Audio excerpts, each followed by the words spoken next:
Leaders also spent today praising Commissioner Joyce for his service, saying that he did well during some very difficult times. In other news tonight, 2 people are dead and several more remain hospitalized after a horrific crash on Interstate 55 this morning.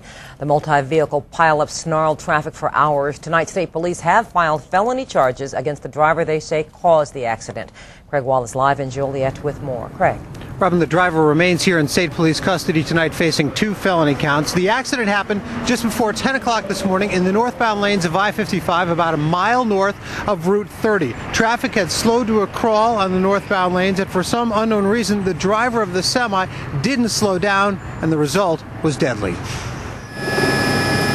The impact of the collision was disastrous for the vehicles caught in the path of the semi. 2 were crushed beneath the big rig.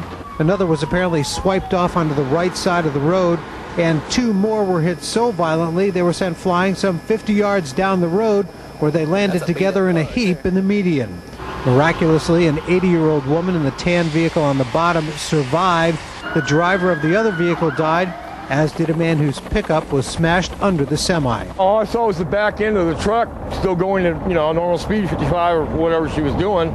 And then the last moment I saw the brake lights hit, as everything was flying around. Car started flying up in the air, and then she went off to the left, veering off to the left and flipped over. The 2 drivers killed have been identified as 66-year-old Joseph Spurl of Naperville and 42-year-old Thomas Sanders of Seneca. 5 other people were taken to hospitals, including one who was so badly injured he had to be transported by helicopter.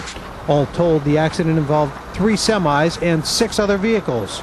State police say an accident earlier, about a mile or so up the interstate, forced one lane to close, causing traffic to slow to a crawl. The semi, tracing back to a Utah trucking company, was hauling about 40,000 pounds of potatoes. Witnesses say the driver, a woman, apparently never tried to stop. I saw the semi just was trying to change lane, but then it decided not to, and it started slamming into the cars, and then everything just, all heck broke loose. And we don't have any reports of any braking on that vehicle. We don't have any skid marks from a result of this accident from that truck. In the midst of the chaos, other drivers scrambled to help the injured. I ran over, we saw this one guy here, and we woke him up and kept him alive till the paramedics got here. State police were questioning the semi-driver and say charges are likely. They're also doing the standard drug and alcohol tests and reviewing her driving and maintenance logs for any discrepancies, as well as checking the truck itself for mechanical problems. The driver of the semi has now been identified as 52-year-old DeAnn Henry. She is from Canab. She's in state police custody, and a short while ago, the state's attorney's office approved charges.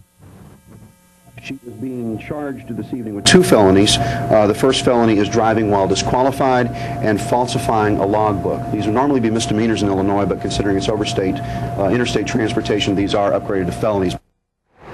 In effect, the driver, DeAnn Henry, did not have a valid commercial driver's license. Now, investigation continues, and we are told that other charges are under consideration, but the state's attorney's office would not say if those charges might include any kind of homicide charges.